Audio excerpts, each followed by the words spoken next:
Assalamualaikum warahmatullahi wabarakatuh. Saya Famila Fani Putri dengan nomor NIM 19086331. Saya dari kelompok 4. Di sini saya akan menjelaskan dengan judul ide dan gagasan usaha. Yang pertama, cara menentukan ide dan gagasan usaha. A. Pengertian gagasan usaha.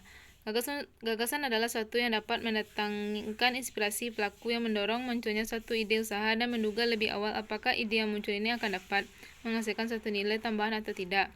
Gagasan menyebabkan timbulnya konsep yang merupakan dasar bagi segala macam pengetahuan, baik sains maupun filsafat. Yang kedua, metode mengenali gagasan usaha. Yang pertama, inovasi teknologi. Metode ini adalah suatu cara untuk mengenali ide dengan cara melakukan pencarian terobosan atau temuan, perbaikan dari teknologi yang ada sehingga semakin hari semakin banyak ragamnya. Inovasi bertujuan untuk memperluas pasar, melindungi dari kemungkinan masuknya saingan baru dan memperluas pasar.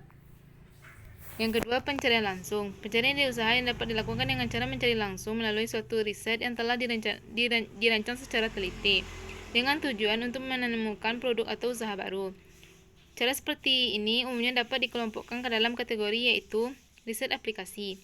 Artinya, pelaku secara aktif mencari produk baru yang telah dikomersialkan di pasar kemudian diambil dan diteliti untuk dicari cara-cara melakukan adopsi dengan mengadakan berbagai modifikasi sehingga terlibat sebuah produk yang lain atau berada dari produk yang sudah ada sebelumnya.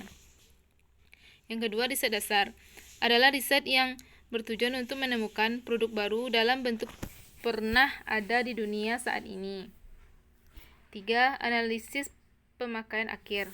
Metode penjaringan ide ini dilakukan dengan cara mengamati pemakai akhir dari satu produk. Semua keluhan kelemahan dicari penyebabnya. Adanya analisis pemakai akhirnya akan mendorong munculnya gagasan penyempurnaan atau pembuat produk baru sebagai pengganti. 4.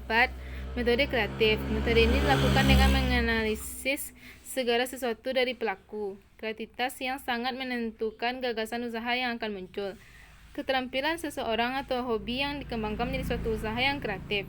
Misalnya, karena ada bakat melukis, maka muncul gagasan yang kreatif untuk membuka usaha sablon kaos dengan membuat lukisan-lukisan yang menarik dan bersifat populer untuk para remaja. Yang kelima, metode aliansi, akuisisi, dan lisensi. Metode ini umumnya muncul karena ada beberapa keterbatasan. Misalnya keterbatasan pasar, keterbatasan sumber daya manusia, ada pemikiran tidak perlu terlalu lama untuk memajukan suatu usaha, dan ada pemikiran tidak perlu terlalu lama untuk menunjukkan suatu usaha.